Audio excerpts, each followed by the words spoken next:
Assalamualaikum warahmatullahi wabarakatuh. Bismillahirrahmanirrahim. Alhamdulillahirabbil alamin. Wassalatu wassalamu alal mab'uuti rahmatan lil alamin. Wa ala alihi wa ashabihi wattabi'in wattabi'in tabi'ihim bi ihsan ila yaumiddin. Rabbi syrah li sadri wa yassir li amri wahlul 'uqdatam min lisani yafqahu qawli. Subhanaka la ilma lana illa ma 'allamtana innaka antal alimul hakim.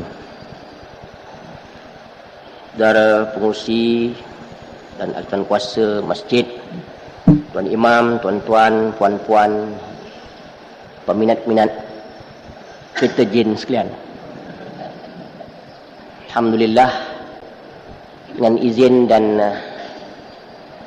inayah dari Allah Subhanahu wa taala, maka kita dapat menyambung siri jin yang kedua, insya-Allah yang ketiga dan yang keempat. Panjang cerita jin ni. Dan ini merupakan di antara tempat yang kedua atau pertama di Malaysia. Mungkin yang kedua agaknya. Di Johor yang pertama. Kisah jin saya sampaikan, tapi sini mungkin yang terpanjang dalam dunia. Saya akan huraikan secara detail, insya-Allah. Setelah pun membaca sebanyak 40 buah buku dalam bahasa Arab. Dalam bahasa Melayu tak ada. Bahasa Arab, dan mungkin tiap-tiap kali saya ke Mekah, saya akan jumpa satu buku jin yang baru. Dan saya telah pun disyarahkan bab jin ni oleh seorang Arab Mesir. Saya berdua dengan dia. Dia cerita 2 jam di Mekah. Dan budak terlalu muda, dan saya ambil juga ilmu daripadanya. Memang canggih budak itu, dan saya pun tak jumpa ke mana. Bukan budak lah, ustaz dia tu. Alhamdulillah, cerita jin ni memang amat menarik. Memang ramai orang suka. Tapi orang takut kepada jin itu. Tapi orang suka dengar cerita jin. Dan ramai pula orang berperangai macam jin. Aduh. Tuan-tuan dan puan sekalian, tersambung lagi. Soalan yang kedua. Adakah jin itu berkahwin? Jawapannya, jin itu berkahwin. Dan berketurunan. Itu sebabnya Allah menyebut dalam Al-Quran, afatattakhidunahu wa dzurriyyatahu awliya min dunillah wa hum lakum adu. Apakah kamu menjadikan jin itu dan keturunannya sebagai pemimpin selain dari Allah, min duni, selain dari Allah, sedangkan kamu dengan mereka sebagai musuh?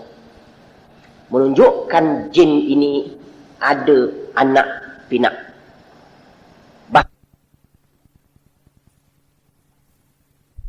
Kalau dalam jasad kita ini dimasuki oleh jin, setengah-setengah orang itu akan umpamanya dimasuki oleh jin.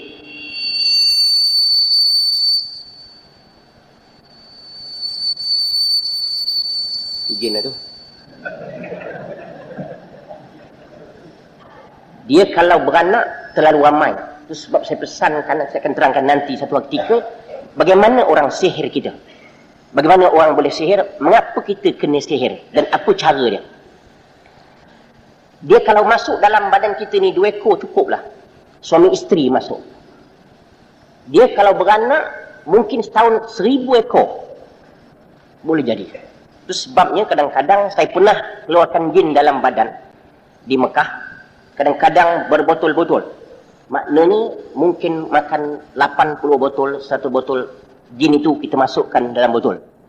Terlalu banyak. Sebabnya kalau kita berubat, tidak boleh 1 hari.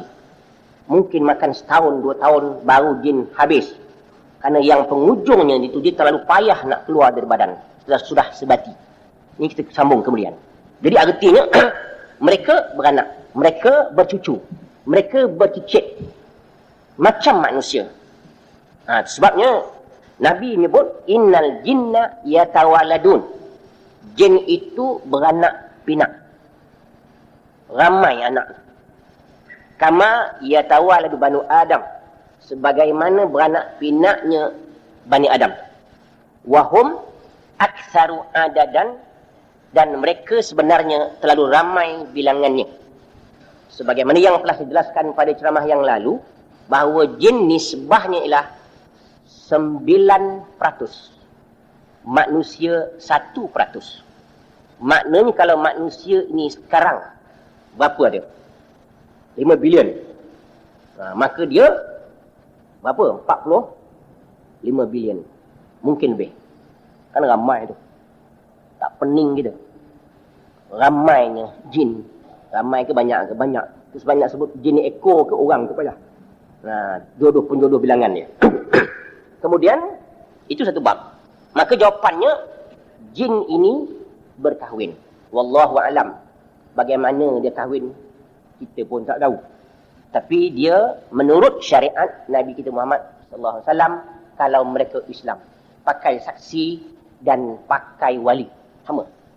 Kalau dia mazhab Hanafi, dia tak pakai wali. Begitulah ikut mazhab masing-masing. Kalau mereka itu orang Syiah, ramailah isterinya. Boleh muta'ah dia. Kalau jin tu jin Syiah. Kan saya terangkan ceramah yang lalu, jin ni berbagai-bagai mazhab. Syafi'i ada, Hanafi ada, Hambali ada, Maliki ada, Murji'ah ada, mazhab Syiah ada, Khawarij ada, mazhab menyembah berhala ada, Yahudi ada, Nasrani ada, sama saja. Yang tidak ada agama pun ada.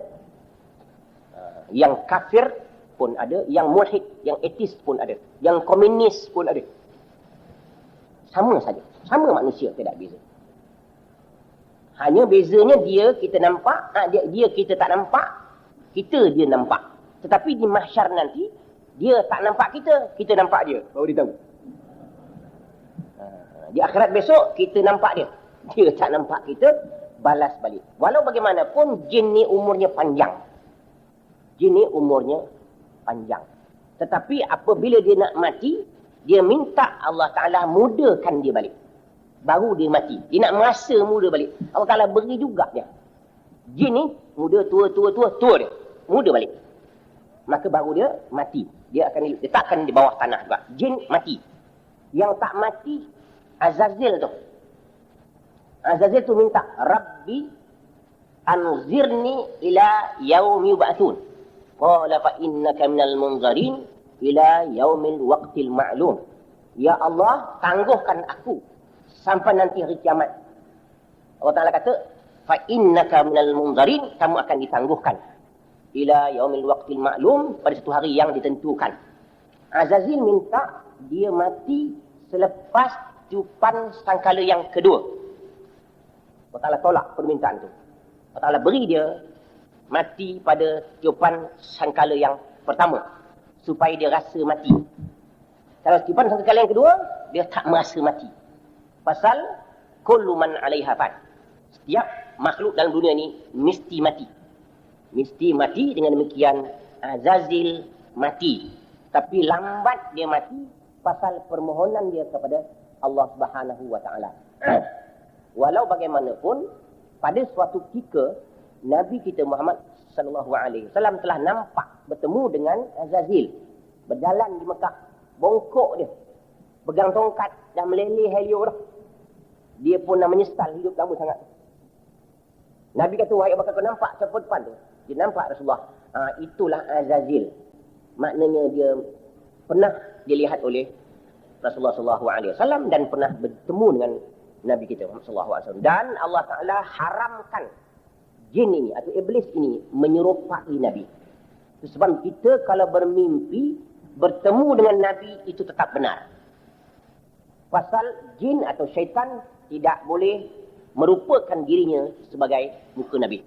Kalau merupakan maka terbakar. Walau dalam mimpi dia tak boleh merupakan mukanya sebagaimana Nabi kita Muhammad sallallahu alaihi wasallam. Dengan demikian, kalau kita bermimpi bertemu dengan Nabi, man ra'ani fil manam faqad ra'ani haqqan. Nabi kata, barang siapa bertemu dengan aku dalam mimpi, maka sebenarnya ia melihat aku. Maka soalan yang kedua, apakah hukumnya seorang manusia berkahwin dengan jin? Ini timbul soalan. Selalu orang Melayu sebut berkahwin orang bunian. Orang Melayu ni orang bunian lah. Sebenarnya orang bunian tu jin lah. Orang Melayu ni tak mana dapat istilah kita tak tahu. Tapi saya nak cerita sejarah bunian ni menurut orang tua-tua. Ini dalam kitab tak ada. Dalam kitab tak ada. Orang tua-tua kata. Ini tuan-tuan dengar, ini bukan dalam kitab. Dengar elok. Kata pandai-pandai sama kamu buat cerita ni. Saya campurkan cerita orang tua-tua sikit. Dia kata orang bunian ini orang Melayu lah cerita ni. Orang Melayu kata, dulu ni ada satu kaum menyemput Nabi datang untuk berkenduri. Tetapi kesilapannya ialah kambing tak ada, lauk tak ada. Akhirnya disembelihlah anjing sebagai nak buat lauk tadi. Datanglah Nabi. Nabi pun sudah tahu ini bukan daging halal. Mereka rasa malu. Dia mintalah Nabi supaya dia ni dihilangkan. Maka hilanglah orang itu, jadilah orang bunian. Dah kita tidak lah tu. Ini orang Melayu punya cerita. Saya nak cerita ni. Sebenarnya ini cerita ni tak ada dalam sejarah. Yang sebenarnya orang bunian ini, istilah orang Melayu, ialah jin. Makhluk gaib dua saja. Malaikat, jin. Jin termasuklah iblis, termasuklah syaitan. Itu golongan dia, grup dia. Dia punya kroni-kroni sama lah tu. Jin, syaitan dan iblis, itu satu kroni. Malaikat, lain bab. Jadi, apa hukumnya? Kita ni berkahwin dengan jin. Ada 3 pendapat ulama.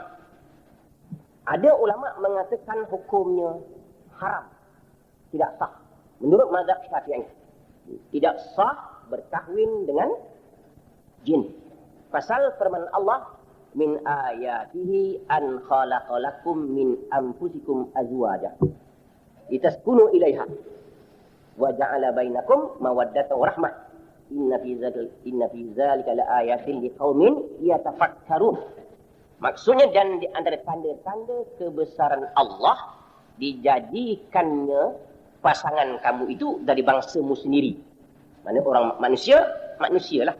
Supaya kamu hidup sakinah, tenang dan menjadikan di antara kamu itu kasih mengasihi antara satu sama lain.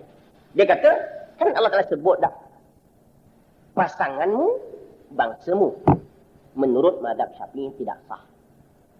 Menurut mazhab Hanafi dan mazhab yang lain mengatakan sah. Pasal Allah menyebut lam yatmithunna insun wala jan. Maknanya bidadari itu dia kata tidak pernah disentuh oleh jin dan tidak pernah disentuh oleh manusia. Maknanya bidadari itu boleh dikahwini oleh manusia, boleh dikahwini oleh jin. Menunjukkan boleh. Menurut mazhab Maliki, dia kata boleh. Tetapi makruh. Lebih-lebih lagi yang berkahwin itu perempuan. Perempuan itu manusia. Suami dia jin. Akan menimbulkan fitnah. Pasal nanti pantang dia mengandung. Mana suami awak? Jin. Kan menimbul fitnah dan kerosakan di muka bumi ini. Maka hukumnya makruh. Maka kalau kita buat kesimpulan bahawa hukumnya harus. Tetapi boleh menimbulkan masalah. Dengan demikian, kalau jin mengajak kahwin, tak usahlah. Sebenarnya kalau saya nak cerita di segi pengalaman, memang ada jin yang minatkan kepada manusia. Lebih-lebih lagi manusia yang terlalu baik. Terlalu baik, terlalu rendah diri dan sebagainya. Jin terlalu berminat kepada dia. Boleh jadi dia akan pinang dan sebagainya. Pernah berlaku satu ketika, apabila kita memasukkan jin dalam botol, campakkan dalam laut undang-undang dia. Kita undang-undang jin ini kita boleh tangkap dalam botol, tapi bunuh tidak boleh. Dia tetap makhluk Allah Ta'ala juga. Walaupun dia jin, tidak boleh bunuh, kena ingat. Maknanya kita boleh tangkap dalam botol, kita bakar botol tu. Mati dia tak? Kita tutup je. Tutup, campak dalam botol, Buah rambut itu campak dalam laut. Satu hari nanti dia akan pecah. Dia akan keluar. Dia tak akan balik-balik pada orang yang dirosakkannya itu. Tetapi, kalau dia terdampar tepi laut, ada budak-budak ke orang tua, buka betul, keluar dia. Malam-malam dia akan jumpa dalam mimpi. Terima kasih, dia kata. Tadi awak buka betul.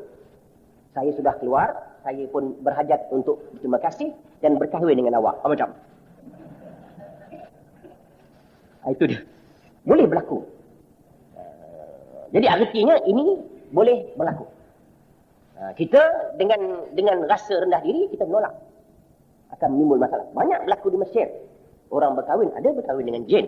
Kadang-kadang dia orang nampak, dia makan nasi, lauk, roti itu terangkat, orang tak ada. Dia berkahwin dengan jin. Dan kalau tuan ingat sejarah di Greek, ada orang Melayu berkahwin dengan jin, tapi perempuan. Pernah pemberita ajak saya pergi, tapi saya tak pergilah. Katanya sudah dapat 3 orang anak. Wallahu alam, nak dibuktikan tak boleh. Pasal dia perempuan, kan jadi makruh tu. Kita nak kata ya pun tidak, dia hukum syarak, kita tak boleh kata ya. Tak ada bukti. Boleh jadi ya sudah ada perbuatan sumbang umpamanya. Itu sebabnya mazhab Imam Maliki kata hukumnya harus tapi makruh. Begitu. Ada di antara tuan yang berhajat nikah jin. Gitu. Jangan buat pasal. Artinya ini kalau kita dengar cerita-cerita memang banyak. Dalam buku-buku banyak cerita kisah orang-orang yang berkahwin dengan disebut orang-orang bunian. Kalau di Perak ada sebuah tempat yang banyak meminjamkan pinggan dan sebagainya. Pinggan-pinggan dipinjamkan, itu boleh jadi jin dan sebagainya. Itu sebabnya kadang-kadang kita lihat bahawa jin ini pembangunannya tak ada. Dia tak ada bangunan. Dia tak ada bangunan. Dia tak ada masjid, dia tak ada surau, dia tak ada rumah. Dia tompang rumah kita je. Sebab yang duduk di rumah kita dipanggil Umar, dia panggil. Umar maknanya orang jin-jin yang duduk di rumah-rumah. Ada jin yang duduk di rumah kita. Itu sebab kadang-kadang kita lihat rumah kita tu ada bunyi-bunyi sekali-sekala. Dia lah tu. Baik-baik. Tetapi saya pesankan jangan takut. Itu saja.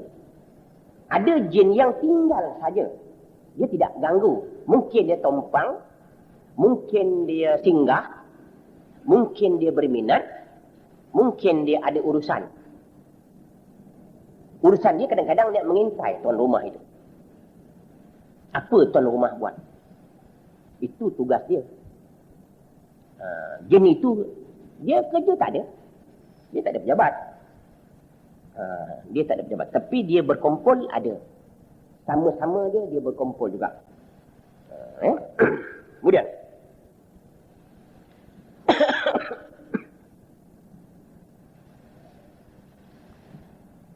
Timbul persoalan lagi.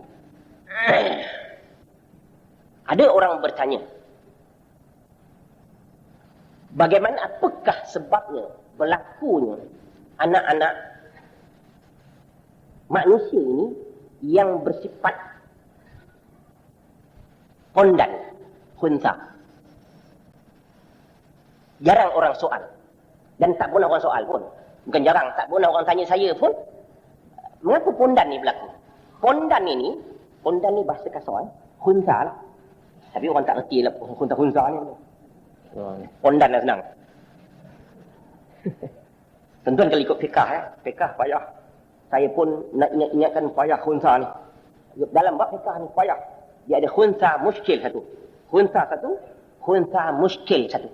Nah, itu bab fiqah tu. Bab khunsa muskil ni payah. Sentuh batal tak batal, tu mana? Itu sebabnya apabila seorang perempuan, seorang laki-laki yang bertukar menjadi perempuan, kan payah. Ada seorang, kita keluar tajuk sekejap.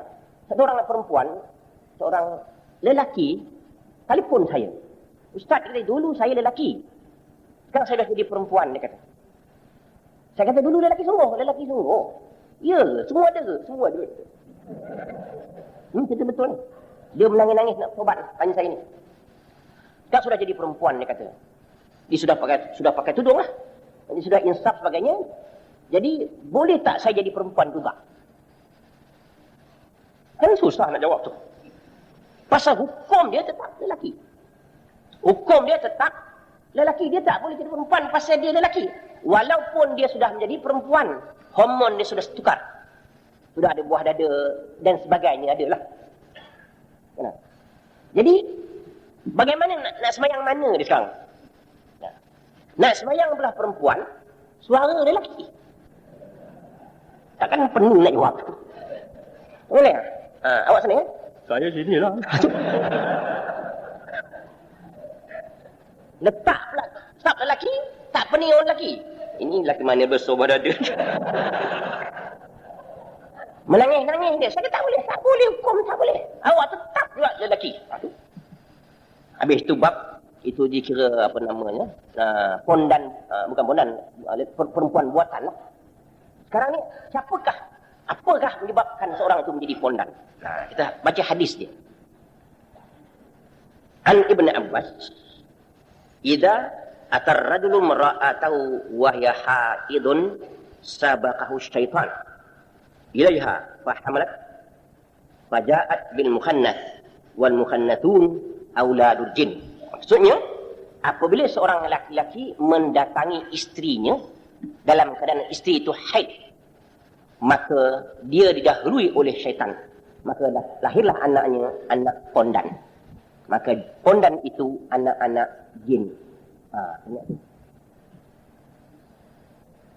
Tapi janganlah tuan-tuan jumpa pondan, anak jin. Jangan. Itu sejarah. Maknanya pondan-pondan itu anak jin. Sebabnya memanglah hukum dia kan haram. Haram yas'alunaka 'anil mahid qul huwa adha fa'tazil nisa fil mahid. Ditanya mereka kepada kamu mengenai orang perempuan yang haid, hendaklah perempuan itu dijauhi. Artinya balasan Allah Ta'ala menunjukkan kesilapan. Lahirnya anak-anak khunta itu disebabkan suami mendatangi isterinya dalam keadaan haid itu. Sebagaimana dikuatkan hujah ini oleh Ibn Taymiyah dengan katanya, waqad yatanakahul insu wal jin wa yuladu bainahuma walad wa hadha katsirun ma'ruf. Inilah dikatakan Ibn Taymiyah, memang berlaku pernikahan jin dan manusia itu. Habis. Kemudian kita lihat pula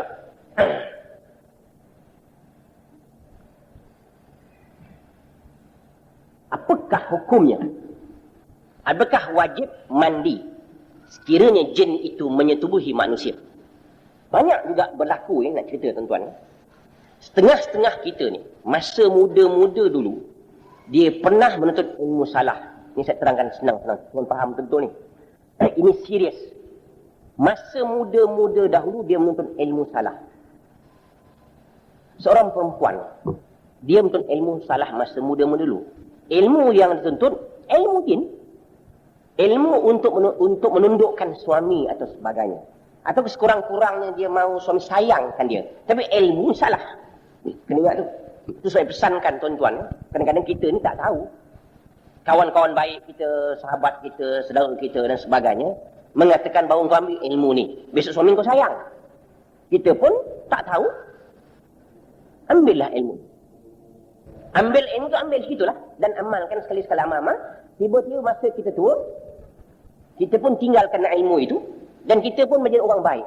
Beramal dan sebagainya. Maka jin yang merapat dengan kita dahulu terlalu benci dengan kita. Pasal kita sudah meninggalkan dia. Maka nanti di waktu malam dia akan tidur sebelah. Akan menyetubuhi seorang itu. Ingat. Sengaja dia buat dajjal begitu. Soalan sekarang ni, apakah wajib mandi atau tidak? Maka berbagai-bagai pendapat ulama mengenai ini. Ada ulama mengatakan wajib mandi. Dan yang muktamad mengatakan mereka tidak wajib mandi, melainkan ada terasa sesuatu yang keluar. Atau termasuk sesuatu. Itu dah. Jin ni sebenarnya macam manusia. Soal dia boleh tasyakul, dia boleh berbentuk diri dia. Dia boleh bentuk diri sebagai manusia biasa. Boleh. Itu sebab setengah orang yang melihara jin, orang panggil hantu raya ni. Hantu raya ni maknanya hantu besar lah. Raya tu kan besar. Hari raya kan besar tu. Orang tak perasan tu hantu raya tu. Kan balai raya, jalan raya, hantu raya semua tu.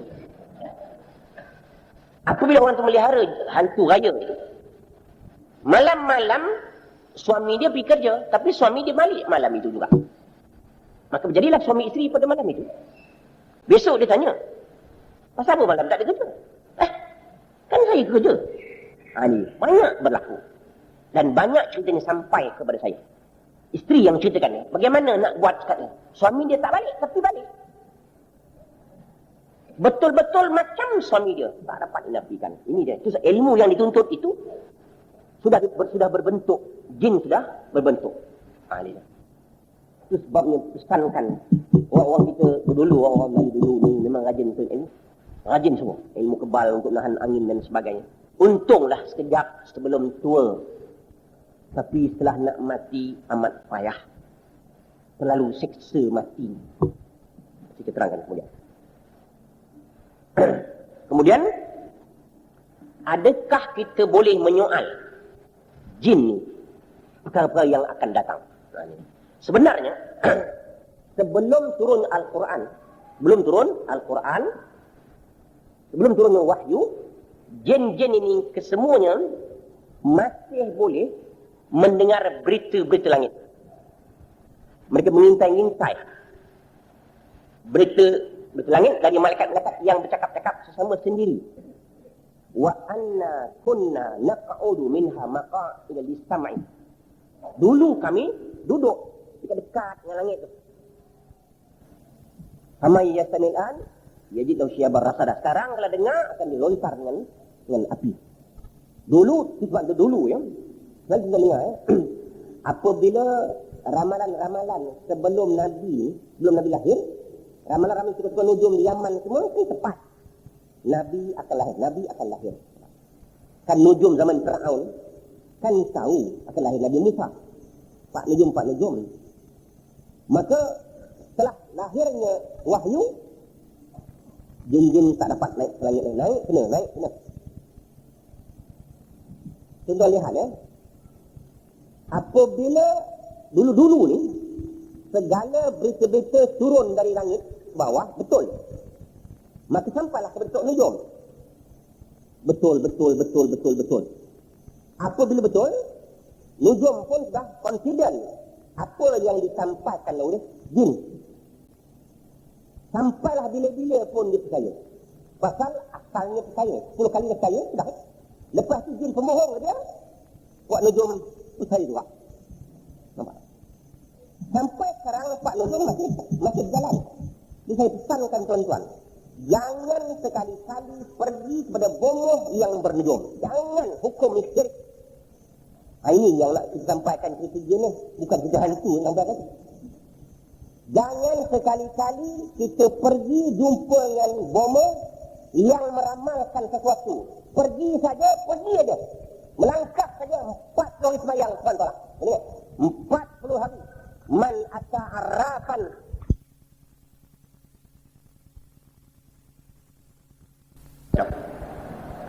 Fasaddaqu, membenarkan apa yang dikata, faqad kafar, kufur tu. Pasal Tok Nujum kan serupa kita juga dia. Mana dia tahu? Sama aja. Taraf dia dan kita kan sama. Kita ni orang semayang, jumpa Tok Bomoh tak semayang, kan bangang kita tu. Tuan bayang, yang pergi itu Pak Haji, sebelum kali ke Mekah dah. Jumpa Bomoh yang tak semayang, bertanya mengenai benda pelik-pelik, Tok Bomoh cerita, percaya dia. Kening-keningak tu nak dekat kasar sikit. Memang bangang, 40 kali bangang. Saya nak cakap ni, saya kadang-kadang, bila orang jumpa saya, dia ceritalah masalah dia. Saya dah jumpa Tok Bomoh, dia kata apa? Dia kata ada orang buat ni. Mana dia tahu? Dia ramal kan. Kan saya kata kan saya dah ceramah banyak kali, dah tak boleh jumpa Tok Bomoh. Apa nak buat Ustaz? Darurat, dia kata. Jangan kata saya. Nah. Jadi artinya, kita bayang kita ni semayang, minta Allah Ta'ala. Jumpa Tok Bomoh dalam kampung-kampung yang tak semayang, tak tidak. Kita jumpa dia, kita pun pelik. Ini saya nak cerita ni, masyarakat Melayu masih lagi belum berhenti. Masih banyak lagi. Masih lagi, ada lagi. Saya dah pesankan begini. Lebih terang, kita ni matilah senang. Lebih baik mati daripada kita hidup tapi syirik. Kena ingat tu. Pegang konsep. Biar mati, biar anak sakit pun sakitlah. Biar merana sepanjang hidup pun tak apa. Jangan syirik. Mati akhirat besok selama-lamanya masuk neraka. Dunia kalau sakit pun 80 tahun pun tak apa. Biar dia sakit. Tapi kita masih berusaha juga berubat. Jangan sampai menggadai iman. Menggadai kita punya syahadah. Menggadai kita punya akidah. Menggadai kita punya tauhid. Menggadai kita punya kepercayaan. Semata-mata untuk nak hidup 40 tahun, 50 tahun. Kena ingat. Itu nak pesankan benar-benar tu. Memang saya nak pesan benar-benar ni, kadang-kadang saya bila orang jumpa bohong begini, saya memang terlalu sakit. Pasal apa? Satu orang jumpa saya ni, orang semayang kuat ni jumpa saya ni. Ustaz dia, saya jumpa satu bomoh, Ustaz dia memang canggih, Ustaz dia. Dia cerita dengan saya pula tu. Apa canggih dia? Dia boleh, mata saya sakit dia tu, boleh keluarkan mata ni, keluarkan mata. Dia cabut mata tu, boleh berus mata. Boleh masuk balik. Saya kata gila babi macam tu. Itu kan sihir namanya. Doktor pun tak boleh buat. Doktor pun mesti injek tu ni. Tak banyak. Keluar gitu je. Boleh berus lepas tu. Masuk balik. Itu saya nak pesankan benda-benda yang pelik-pelik ini. Nanti saya akan, insyaAllah kita sambung nanti. Bab sihir, bab ma'unah, bab karamah dan sebagainya. Banyak lagi. Bab-bab jenis terlalu panjang kisah dia. Itu kena ingat sangat. Pesan sangat. Kalau tidak kita pun, saya pun berdosa banyak. Tak sampaikan. Tak sampai benda ni mungkin. Tak sampai. Sekarang nak sampai pun dah tak boleh dah. Kalau undang baru tak boleh sampai sekarang ni dah. Sekian maklumkan. Ini dia. Jadi adakah boleh? Jawapannya tidak boleh. Jin tidak boleh. Tetapi kalau benda sekarang umpamanya, sekarang ni saya nak cerita begini ya. Ini nak cerita real. Satu orang sakit ya, seorang sakit. Kita dapat kontrol jin tu, jin dalam badan dia tu. Kita katakan sekarang awak pergi Seremban. Tengok Seremban apa dia? Hujan dia kata. Itu betul tu. Pasal apa? Dia boleh pergi sekejap. Sekejap sampai. Itu boleh. Tetapi kita percaya tak percaya itu bab lain. Kalau kita percaya dia hujan tak ada masalah. Pasal benda-benda zahir. Kan? Dia tu Seremban hujan ni. Telefon semua hujan tak? Hujan. Betul tu. Pasal jin ni dia boleh sekelap sampai. Dan kita boleh arahkan dia ke Mekah. Sekarang awak masuk Islam sekarang, awak tawaf sekarang. Dia boleh pergi. Dan orang itu kalau sihat tanya, mana tadi? Dia pergi Mekah. Betul dah. Dan orang yang sakit itu, dia akan terasa dia pun ke Mekah. Dia akan ikut sekali. Itu boleh tanya. Tapi tanya akan datang, tak boleh. Tanya yang telah lalu, boleh. Pasal umurnya panjang. Umurnya panjang. Hanya benda ni, bertanya pun tidak ada faedah apa. Suka-suka, bolehlah. Itu boleh. Kita boleh kontrol jin itu. Sekarang awak cakap banyak. Awak pergi rumah. Mana-mana pergi boleh pergi. Suruh pergi. Pergi rumah PM pun boleh. Saya sudah buat banyak kali dah pun. Boleh. Kita check dia ada. Boleh. Tu tak boleh ceritalah bahaya. Special brand kat belakang tu. Itu sebabnya maknanya kita boleh kontrol. Jin ni pun sebenarnya bodoh. Jin bodoh sebenarnya. Itu sebab kita boleh kontrol dia. Tapi bukan kesemua jin. Ada setengah jin boleh, setengah jin tak boleh. Ada jin samsing pun ada. Ada yang jin bodoh, samsing yang degil yang payah kali. Ada.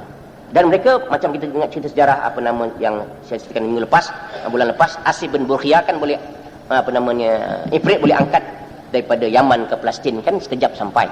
Si Ifrit boleh buat. Maknanya mereka boleh sekejap.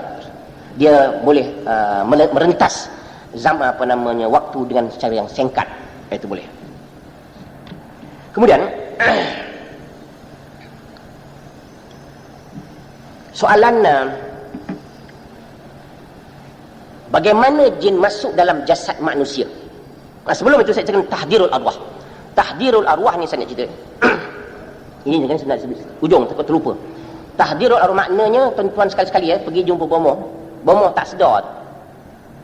Bomoh tak sedar ini memang pembohong besar. Kena ingat, saya ulang lagi sekali, jangan tak faham. Apabila jumpa bomoh yang tak sedar itu, dipanggil menurun. Memang pembohong. Dia bohong, bukan bohong, dia betul lah tak sedar. Tapi dia kata dia wali sana wali sini, pembohong. Dengar betul-betul, pembohong. Jangan tak faham. Besok pergi juga, payah. Dengar juga kadang apa nak buat, pergi jugalah kata. Jadi maknanya apabila dia baca ini semua cerita ni, saya semua tengok. Saya tengok tu saya tahu. Bukan orang tengok, saya suka tengok. Dia boleh bersyarah tu. Jin tu masuk, jin bersyarah macam kita bersyarah. Pandai bersyarah. Dia kata saya wali Songo Salib, saya dari Bentan, wali tu daripada ni. Bohong. Ingat ya, bahawa roh para wali, para syuhada, para anbiya, orang-orang alim sudah diangkat naik ke langit. Habis, tutup buku. Dia kan tak turun dah masuk, boleh pula. Roh dah naik ke langit ke syurga dah, tengok hilang pula roh mana pergi. Turun bumi pula dia roh. Tak mau dia. Ingat, roh ini Allah pegang. Allahu yatawaffal anfusa hina mautiha wallati lam tamut fi manamiha yumsiku allati qada 'alaiha al-maut wa yursilu ukhra ila ajal musamma. Allah lah yang mematikan jiwa itu ketika dia mati. Hina wallati lam tamut fi manamiha, dan yang tidur. Yang mati pun Allah pegang, yang tidur pun Allah Ta'ala pegang. Dua-dua pegang. Dan yang mati Tuhan peganglah. Yang tak mati hantar balik. Kisahnya begini. Kita tidur Kita tidur, roh kita ni naik ke langit. Roh yang suci, roh kita yang bersih, yang mati, yang tidur beruduk, roh akan naik ke langit. Akan bertemulah orang-orang mati ni. Kita bertemu bapak kita, mak kita dan sebagainya. Tengok keadaan lah. Kadang-kadang kita pergi pun ke langit. Kita pergi merayau ke mana? Ke London dengan Amerika. Ada pergi ke kebun ayam orang, macam-macam lah. Ada orang pergi punya kok kelapa, macam-macam. Jadi cakap sebagainya, berbincang dengan bapak kita, mak kita, nenek kita sebagainya. Dan kita pun nak balik. Kita pun nak balik ke jasad. Roh pun nak ikut. Roh bapak kita ni. Fayumsikul lati qada 'alaihal maut. Allah pegang orang yang telah dihukum mati. Wa yursil ukhra, dan yang tak mati Allah hantar balik roh kita. Itu kita balik ke berjasad tu. Itu kita bangun tu. Itu sebabnya kita ikut undang-undang. Kita tidur Tidur, roh keluar ikut hidung. Balik, roh ikut kepala. Itu sebabnya kita nak gerakkan orang tidur, yang senang panggil nama dia atau goyangkan badannya. Dia kata roh akan balik apabila jasad bergerak balik dia. Maka jangan rentak kaki dia, lintang pukang roh dia balik. Lintang pukang roh balik. Kadang roh tak sampai ke badan, sangkut sini mata kita, mata roh sini kan, celik tak nampak, pasal mata roh sangkut sini atau telajak ke bawah. Doktor cek, mata tak sakit, mata okey, mengapa tak nampak? Pasal mata roh dia tu tak ijaz. Maka bacalah apa hasibtum, tolak ke atas atau ke bawah, insya-Allah cerah mata dia. Doktor cek tak sakit mata dia, mengapa boleh tak nampak? Tu ayat tu saya akan beri kemudian, ayam 2 ekor soang. Itu dia. Habis tu apa nama tadi? Maka apa nama tadi ni, roh kita akan balik ke jasad masing-masing kalau kita masih hidup. Tetapi soalan tadi ni ialah, bolehkah roh orang mati itu masuk dalam jasad kita? Di barat, di Mesir sudah ada apa nama panggil, satu mazhab boleh manggil roh orang mati. Ini semua pembohong. Ada satu mazhab, ada satu kumpulan di barat, di Mesir pun ada. Banyak orang menyaksikan, satu orang menyaksikan lebih kurang 800 kali disaksikan. Konon-kononnya roh orang mati masuk dalam jasad dia. Roh Syanu, roh Syekh Abdul Qadir Jalani dan sebagainya. Sebenarnya yang masuk itulah jin. Kalau masuk itu roh orang, kita istilah orang putih kan reinkarnasi, orang panggil tanasukhul arwah. Maknanya roh orang masuk dalam jasad kita, roh binatang masuk dalam jasad kita. Ini sebenarnya jin berlakon. Jangan percaya. Pandai dia. Baca Al-Quran pun pandai, semua siap. Satu hari, tuan-tuan kalau ke Mekah pun saya nak pesankan tuan-tuan, mesti juga berhati-hati. Satu orang balik Mekah, dia sudah dimasuki oleh jin. Jin kata apa? Saya Syekh Abdul Qadir Jalani. Sudah. Saudara mara semua suka. Dia kata anak saya sudah masuk Syekh Abdul Qadir Jalani, Ustaz. Sudah telefon saya. Assalamualaikum Ustaz, kata. Saya Syekh Abdul Qadir Jalani. Jadi dia terang saya di sini begini. Dia marah saya macam-macam. Syekh Abdul Qadir ni sudah marah saya. Saya kata beginilah, saya tak pandai benda ni, saya kata. Jumpa Ustaz Dr. Rondin lah. Dia pergilah jumpa Dr. Rundin. Jadi kebetulan saya pun bercerita Dr. Rundin, orang tu pergi jumpa Dr. Rundin. Sama lagi saya Syekh Abdul Qadir Jalani. Dr. Rundin pun orang pengalaman, cakap Arab. Sudah tak erti Arab. Tu. Jin tu bukan jin Mekah. Mungkin jin sini terbawa ke sana. Pasal ceritanya, jin ni kalau jin Mekah dia pandai cakap Arab. Jin Mesir pandai cakap Arab. Kalau jin Jawa cakap Jawa. Saya pernah jumpa jin cakap Jawa, saya tengah-tengah pula saya. Nasib baik kawan pandai cakap Jawa. Jin ni sebenarnya dia cerdik juga. Di segi bahasa cepat dapat. Dengan demikian kesimpulannya, jangan sekali-kali berubat dengan orang-orang yang tak sedar ini. Orang yang menurun ini, jangan. Dia panggil tahdirul arwah. Dia kata memanggil roh balik. Bukan roh. Roh inilah roh jin. Bukan roh orang mati dan sebagainya. Nah, betul. Tak boleh. Jangan. Itu nak pesan betul tu. Ya. Kemudian barulah kita masuk. Setengah-setengah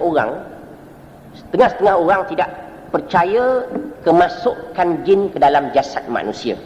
Banyak orang tak percaya kerana dia belum pernah tengok. Kalau dia pernah tengok, dia baru tahu. Banyak orang belum berpengalaman. Kadang-kadang macam tak percaya, kadang-kadang percaya dan tak percaya. Sebenarnya Al-Quran menyebut alladzina ya'kuluna riba la yaqumuna illa kama yaqumul ladzi yatakhabbatu syaitan minal mas. Orang-orang yang makan riba itu nanti di hari kiamat dia tidak akan bangun, melainkan sebagaimana bangunnya orang-orang yang dirasuk oleh syaitan. Maknanya gambarannya manusia ini boleh dirasuki oleh syaitan.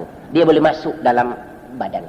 Sebenarnya jin ni boleh masuk dalam badan manusia ni awal-awal otak dulu. Dia kontrol otak. Itu sebab kadang-kadang orang-orang yang sakit bini dia sayu, sedih. Ustaz dah tu. Kadang-kadang dia tak mau tidur. Kadang-kadang tidak mau makan. Kadang-kadang dia nak marah tak pasal-pasal. Kadang-kadang ketawa seorang-seorang tak pasal-pasal. Kadang-kadang bermimpi dengan binatang ular dan sebagainya. Saya akan terangkan nanti bulan depan mengenai orang-orang yang kena, tanda-tanda orang yang kena sihir itu. InsyaAllah. Jadi maknanya manusia ini boleh dirasuki oleh syaitan. Itu sebab kita setengah sekolah istilah orang putih histeria lah. Sebenarnya bukan histeria. Histeria ni orang yang tekanan. Dalam kitab At-Tibbun Nawawi menyebut dia cukup bangkang perkataan histeria itu. Melainkan memang orang histeria sungguh itu bab lain. Tapi orang yang dirasuki oleh al-arwah asy-syarirah, roh-roh jahat dipanggil. Banyak sekolah-sekolah agama kena. Sekolah di Rawang kena, sekolah Pertuan Fatimah Johor kena. Sekolah di Raub Pahang kena. Sekolah Kuala Lipis kena. Sekolah agama belaka. Sekolah orang Melayu belaka. Kenapa sekolah Cina tak kena, sekolah India tak kena, sekolah orang putih tak kena?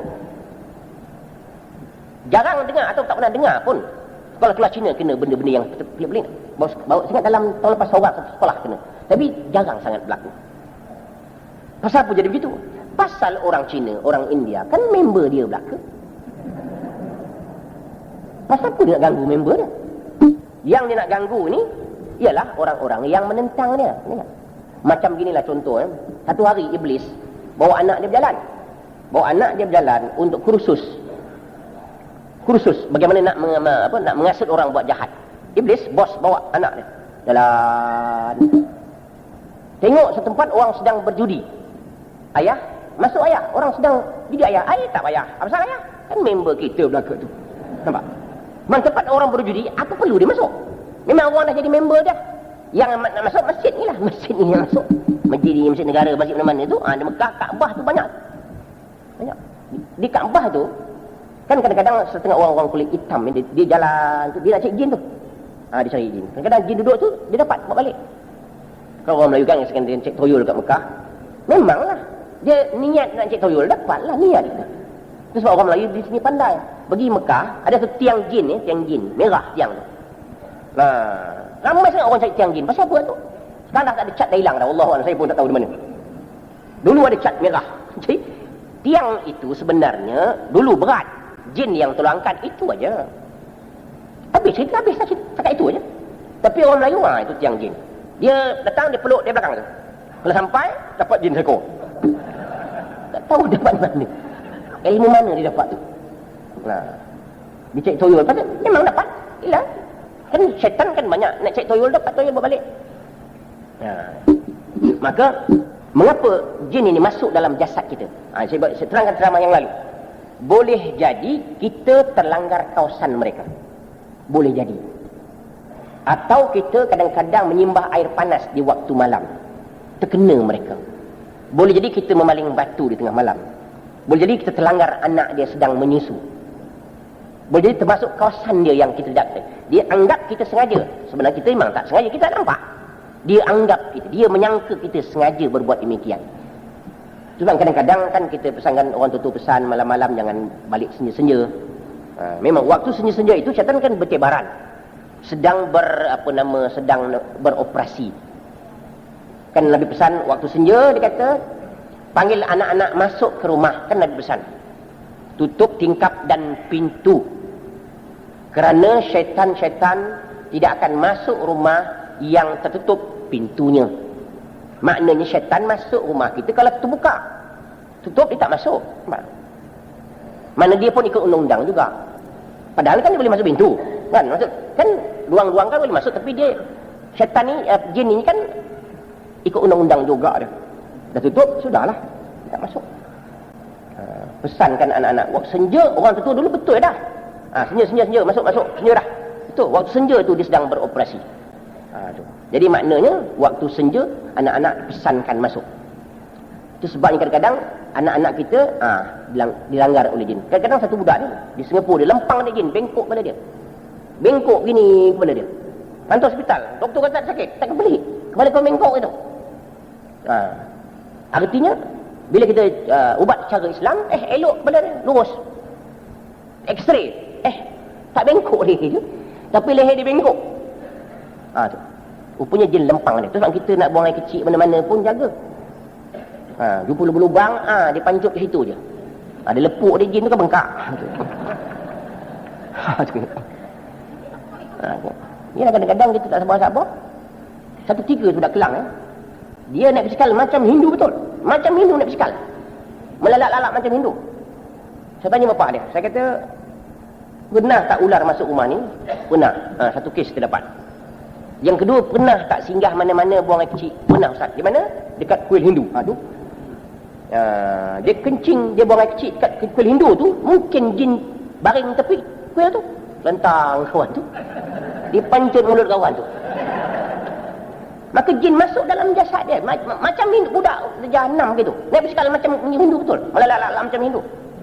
Dan kedua, ular masuk rumah kan saya pesankan jangan bunuh. Dia bunuh ular tu dia. Bukan main susah nak keluarkan jin Hindu lah. Hindu, pesannya jin Cina, jin Hindu payah. Satu kawan dia pergi kuil Hindu di dekat belah Batu Cape sana tu. Dia bukan apa, dia pergi memainkan mata kuil tu. Mata bukan kuil apa panggil? Berhala tu, patung tu. Dia main gitu je. Buta mata dia. Buta.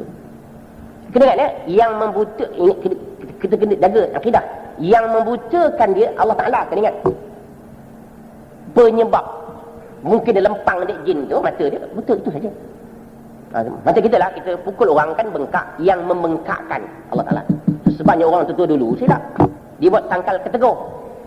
Tangkal ketegur. Orang muda mungkin tak tahu. Tangkal ketegur ni malah demam ke benda ke, pening ke, dia ambil kunyit belah dua. Letak sini buat begitu, telentang. Satu telentang terangkup, ketegur lah. Kan mengarut, senang aja dia nak buat ramalan buat gitu. Begitu. Main seremban itu, rap gitu. Ketegur sungai kita. Sebenarnya bukan ketegur, maknanya diganggu oleh syaitan pasal dia mengganggu kepada syaitan itu, jin itu. Kita ganggu dia ganggu kita. Jin tak ganggu kita. Kalau jin ganggu kita, teruk kita. Melainkan kita ganggu mereka. Kena ingat, ya. Itu huraian yang akan panjang lagi, insya-Allah. Apakah hukumnya berhadam dengan jin? Menggunakan jin. Setengah-setengah orang kan menggunakan jin, sama ada menyakitkan orang, mematikan orang, membuncitkan perut orang, membengkakkan kaki orang, macam-macam dia boleh buat. Ada setengah orang mati 2 hari mati. Kalau saya ceritakan bab mati ni memang amat menyedihkan dan rasa tak patutnya berlaku dalam masyarakat yang moden ini. Satu budak perempuan anak dara baru kerja di Kuala Lumpur. Baru kerja, cantik budaknya. Ada orang berkenan dengan dia. Dia budak-budak, dia tak nak. Terus disihirkan, terus mati. Saya tak sempat tengok pun. Tak sempat, nampak. Kok iya pun, mudah je. Kalau tak sangat, buat ilmu pengasih, kan bagus begitu. Pasal apa nak bunuh kawan tu? Dalam hukum Islam, orang menggunakan sihir bunuh orang, hukum dibunuh. Nampak? Berlaku di zaman Sayyidina Umar dulu, kita ceritakan kemudian dalam bab sihir nanti. Tapi dalam hukum negara tak ada. Dalam hukum kita tak ada. Itu sebab orang bunuh orang gunakan sihir. Kan? Itu sebab Tok Bomoh sihir ni kena tangkap hukumnya. Tapi oleh kerana undang-undang negara tak ada, maka mereka boleh berluasa. Kalau pakai senapang kan boleh tangkap. Sihir siapa nak tangkap? Undang-undang tak ada. Nah, itu. Jadi apa hukum menggunakan jin? Kita dua sama ada menggunakan cara biasa, cara tengkorak, cara pemujaan, atau menggunakan susuk. Susuk ini jin. Sejarah susuk ialah di zaman Firaun. Zaman Firaun ada seorang nenek berumur 300 tahun kalau saya tak silap. 300 tahun dia ada nenek dia pula, seorang perempuan berumur 300 tahun, nenek dia berumur 18 tahun. Faham ya? Umur kawan ni, perempuan ni 300 tahun. Nenek dia sweet 17. Tu yang canggih tu. Bukan umurnya 17 tahun, mukanya 17 tahun. Mukanya 17 tahun, canggih, cantik. Menyebabkan saudara mara dia terlalu dengki kepada dia. Macam mana umur 400 tahun boleh muda sangat? Rupa-rupanya dia pakai susuk. Susuk zaman dulu, zaman sekarang lain. Dia gunakan binatang. Orang mengintai dalam bilik dia. Intai benda ilmu orang tua ni pakai. Dia tengok dalam bilik dia, bila dia masuk bilik, binatang tu keluar dari badan. Nampak macam keluar badan. Buruk nampak dia, tua nampak. Bila binatang tu masuk dalam badan dia, muda balik. Tusuk sekarang ni ada orang begitu. Sekali-kali tua, sekali-kali muda dia. Tak tahu siapa. Kan? Macam tak faham aja. Sebenarnya, kerana saya nak cerita panjang, itulah menyebabkan dia jadi muda tu. Satu hari orang intai lagi, dia binatang keluar, orang tangkap, bunuh, mati. Terus dia tua, terus mati. Yang menguatkan dia itulah binatang tu. Itu syaitan itu, jin itu masuk dalam badan. Sebabnya inilah susuk. Susuk hukumnya syirik. Ingat. Hukum susuk ialah syirik. Hukum syirik masuk neraka selama-lamanya. Ada orang pakai susuk suara. Sedaplah suara dia. Orang susuk kebal. Kebal lah dia. Tembak takluk dia. Macam-macam lah. Ada perempuan nak cantik. Tengok memang cantik. Dia tak cantik. Dipandang dia. Jin duduk depan. Terus sekali pandang lama-lama. Tak cantik pula. Jin penat juga dia. Sekali cantik pula. Itu masalah. Itu susuk. Perlu diingat. Orang yang susuk ini nanti matinya terlalu payah. Kena ingat tu. Ramai orang yang ada susuk yang tak boleh keluar. Kerana tuan guru dia sudah mati. Ini masalah. Tuan guru dia sudah mati. Memang betul lah. Dia punya pantang larangnya memakan benda-benda yang bercucuk. Tapi dia sudah habis hikmatnya. Susuk tidak keluar. Ada di X-ray, di hospital, ada. Ada jawab dia nampak. Tapi tak boleh keluar. Satu orang ahli X-ray beritahu saya, seorang perempuan jatuh motor. X-ray penuh susuk dalam badan. Muka ni penuh. Itu masalah, besok matilah. Nak keluar nyawa tak jadi, nak keluar nyawa tak jadi. Berbulan-bulan, bertahun-tahun tak mati. Kadang-kadang sudah mati. Doktor kata sudah mati. Ini yang susah. Doktor kata nadi tak ada. Bagaimana pula nak buat? Mata ni terkelip-kelip. Ana Bilal kampung ni boleh mandikan orang ini.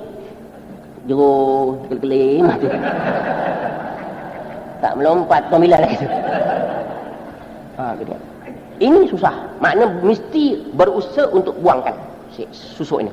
Sama ada susuk ataupun ilmu-ilmu yang salah. Ilmu-ilmu yang salah mesti buang awal-awal. Kita jumpa orang-orang yang pandai untuk bagaimana buangkan ilmu-ilmu yang salah itu. Ini dia. Maka penggunaan jin itu hukumnya salah. Tetapi Nabi Sulaiman bagaimana? Nabi Sulaiman diarahkan Allah kepada jin ikut arahan Nabi Sulaiman. Lain. Bukan Nabi Sulaiman minta tolong jin tak. Nabi Sulaiman arahkan jin itu. Nampak? Tuan-tuan ingat kan satu sok khabar tak lama dulu. Dia kata ulama-ulama Indonesia mengarahkan jin-jin jaga kawasan. Ingat tak? Sok khabar. Ini dia mengarahkan. Maknanya itu ada kekuatan iman dia, kekuatan amal dia. Ngejin pun takut dengan dia. Itu anugerah Allah SWT kepadanya. Anugerah Allah, engkau jaga, engkau jangan cakap banyak, engkau jaga, dia jaga. Tetapi bukan minta bantuan lain. Ada orang menggunakan jin itu, dia minta engkau tolong, engkau pergi duduk pokok dia, kau bengkakkan pokok dia. Itu hukumnya syirik. Ingat masyarakat. Aku qouli hadza wa astaghfirullahal azim. A'udzu billahi minasyaitonir rajim. Bismillahirrahmanirrahim. Alhamdulillahirabbil alamin wassalatu wassalamu ala asyrafil anbiya'i wal mursalin wa ala alihi wa sahbihi ajma'in. Allahumma arhamna bil Qur'anil azim waj'alhu lana imama wa nuran wa hudan wa rahmah. Allahumma dhakkirna minhu